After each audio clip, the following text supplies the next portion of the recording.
जो भी आपका टेक्स्ट है वो अगर दिख रहा है आपको, तो ये क्लिक पे ये अप हो जाएगा। मीन्स इस पर्टिकुलर फंक्शनलिटी में हम देखेंगे कि कैसे हम स्लाइड डाउन कर सकते हैं। इस फंक्शनलिटी में हम देख सकते हैं कि एक ही बटन पे स्लाइड अप स्लाइड डाउन कैसे कर सकते हैं। देखो,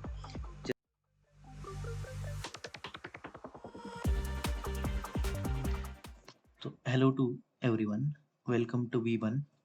आज हम जिस इफेक्ट्स के बारे में बात करने वाले हैं वो 3 इफेक्ट्स हैं, स्लाइड अप, स्लाइड डाउन और स्लाइड टॉगल।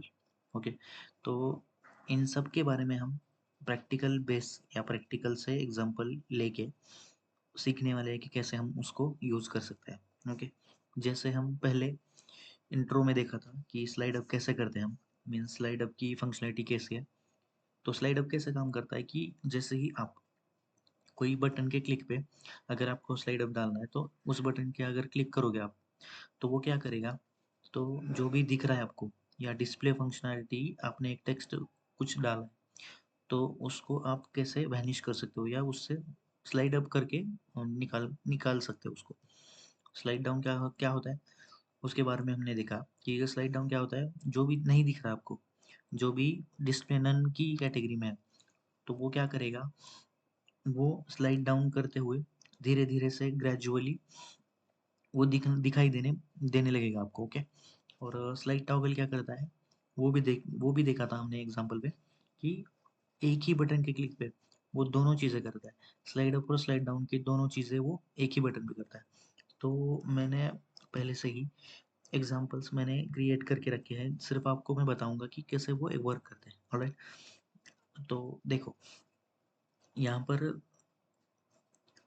स्लाइड नाम से मैंने एक स्लाइड अप करके डाली है, मीन्स क्रिएट की है HTML फाइल। तो ऐसे ही आप, इसके पहले हमने वीडियो में देखा था कि हम कैसे फाइल क्रिएट करके उसमें उसमें jQuery डाल सकते हो। ओके, jQuery मैंने यहाँ पर डाली। jQuery डालने के बाद हम क्या करने वाले हैं, एक बटन लेने वाले हैं। ओके, एक बटन जो है वो बटन लेने लेने के बाद देखो यहाँ पर मैं jQuery को पहले तो बंद कर देता हूँ, इसको सेव करके रन करेंगे।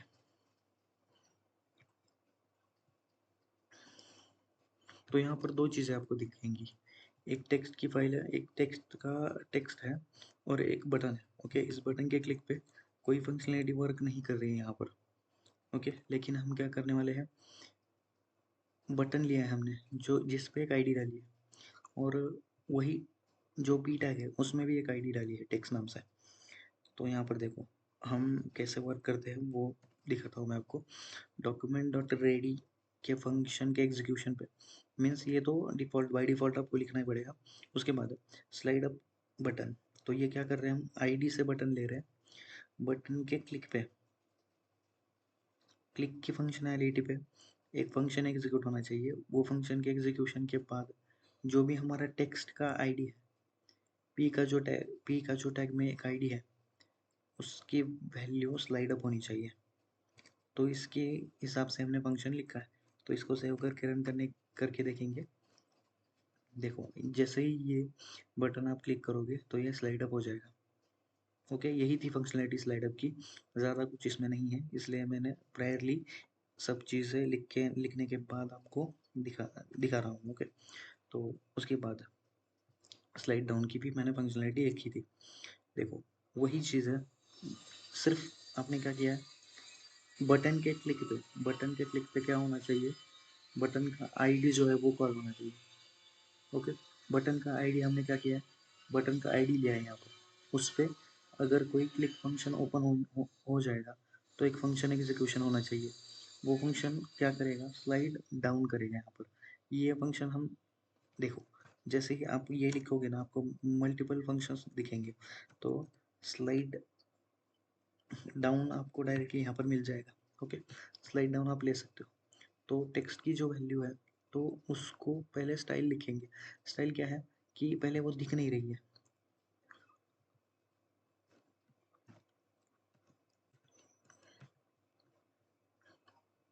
यहाँ पर देखो मैं क्या कर रहा हूँ, इसको रन कर रहा हूँ। रन करने के बाद यहाँ पर कोई पी टैग का या टेक्स्ट की वैल्यू आपको दिख रही है क्या? नहीं, क्योंकि हमने इसको क्या किया है, CSS प्रॉपर्टी जो है इसकी, हमने उसको डिस्प्ले नन कर दिया है। स्टाइल में लिखते हैं हम, इनलाइन CSS हम स्टाइल में लिखते हैं। ओके, तो इनलाइन CSS में डिस्प्ले की वैल्यू जो है उसको नन कर दिया है। तो उसको अगर आपको दिखाना है, ओके, तो ये यूज़ होना चाहिए वहाँ पर। स्लाइड डाउन क्या करता है, जो भी डिस्प्ले की वैल्यू है उसको उसको उसको डिस्प्ले कर देता है। ओके, डिस्प्ले कर देता है डायरेक्टली स्लाइड डाउन से, और वो भी ग्रेजुअली डिस्प्ले कर देता है। वो यहाँ पर देखेंगे कि कैसे करते हैं हम। तो इसको सेव करके रन करो। ओके, तो यहाँ पर देखो, मैंने जैसे ही क्लिक किया है यहाँ पर, तो वो ऊपर से नीचे आ रहा है। ओके, स्लोली आ रहा है, तो ऐसे फास्ट एकदम से एग्जीक्यूशन नहीं हो रहा, स्लो स्लो आ रहा है वो नीचे। ओके, स्लाइड डाउन क्या हो गया। उसके बाद देखो, नेक्स्ट जो है हमारा वो है टॉगल। तो एक ही बटन के क्लिक पे दोनों फंक्शनलिटी आपकी एग्जीक्यूट होनी चाहिए, same function same execution type. तो देखो, यहाँ पर स्लाइड टॉगल हमने लिया है बटन के, स्लाइड टॉगल पे हमने एक आईडी लिया है, स्लाइड बटन पे हमने एक स्लाइड टॉगल नाम से एक आईडी लिया है। वो आईडी हम यहाँ पर कॉल करेंगे। उसके क्लिक पे हम एक फंक्शन रन करेंगे जो कि टेक्स्ट की वैल्यू स्लाइड टॉगल कर देगा। ओके, ये जो टेक्स्ट की वैल्यू है पी में हमने आगे आईडी दिया है, वो पी की जो आईडी है उसका स्लाइड टॉगल करेगा ये। ओके, तो ये हम रन करने की कोशिश करेंगे। देखो,